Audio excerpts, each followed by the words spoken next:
어느 날 갑자기 사라졌다는 아내. 무슨 일이 있는 건 아닐지 남편의 걱정은 쌓여만 가는데 아내는 도대체 어디로 간 걸까요? 사라졌다는 아내는 여전히 일상생활을 즐기고 있는 것처럼 보였습니다. 신용카드의 사용 내역은 계속해서 업데이트되는 상황. 그녀는 단순히 일탈이 필요해 가출을 감행한 것이었을까요? 결혼 10년 차, 슬하에 일남일녀를 둔 부부는 남부럽지 않은 결혼 생활을 이어갔습니다. 가출할 이유가 전혀 없던 상황.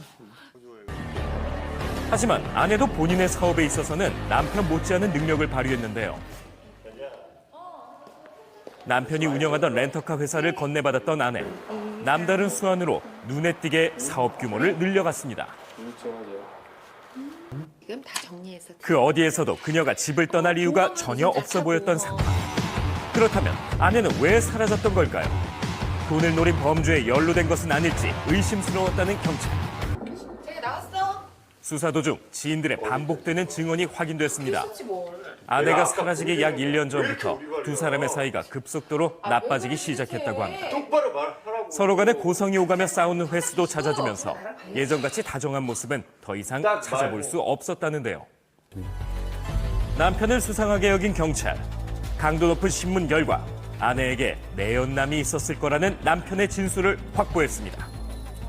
아내가 다른 남자와 같이 있는 모습을 목격했다는 남편. 부부로서 10년을 넘게 함께 해온 시간은 한순간에 깨져버렸습니다. 그렇다면 남편이 진술했던 아내의 내연남은 아니었을지 의심스러운 상황. 사건의 실마리가 잡히는 듯 했습니다. 그때 당시 이곳에 왔던 두 사람의 신원을 확인하는 것이 급선무였습니다. 하지만 아내일 거라고 생각했던 경찰의 예상은 빗나갔습니다. 남자와 함께 네일샵을 찾았던 여자는 아내가 아닌 제3의 인물로 밝혀졌습니다. 박 씨의 진술에 따르면 실종된 아내가 자신을 직접 찾아왔다고 합니다. 남편이 바람 피는 거. 남편의 외도를 의심했다는 아내. 박 씨에게 남편의 뒷조사를 부탁했고 일을 진행하면서 필요한 경비를 충당하라며 자신의 카드를 건네줬다는 겁니다. 그러면서 실종 사건과는 전혀 관계가 없다고 진술한 박 씨. 피해자에 대한 신용카드업법, 여신전문금융업법 이걸로 해서 구속영장을 발부를 시켰죠. 이후 남자의 행적을 확인하기 위해 차량 이동 경로를 추적했습니다. 이동 경로에 따라 대대적인 수색을 펼치던 순간 형체를 알아볼 수 없는 시신이 발견됐습니다. 피해자의 신원을 밝히기 위해 DNA 검사가 진행됐습니다. 검사 결과 실종된 아내의 DNA와 일치. 경찰은 확실한 증거 확보를 위해 수색영장을 발부받아 박 씨의 주거지를 수색했습니다. 그의 집에서 발견된 것은 다름 아닌 실종된 아내의 휴대전화였습니다.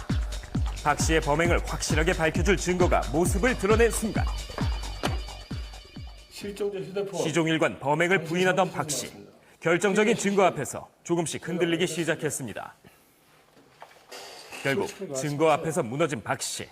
그가 밝힌 사건의 내막은 가히 충격적이었습니다.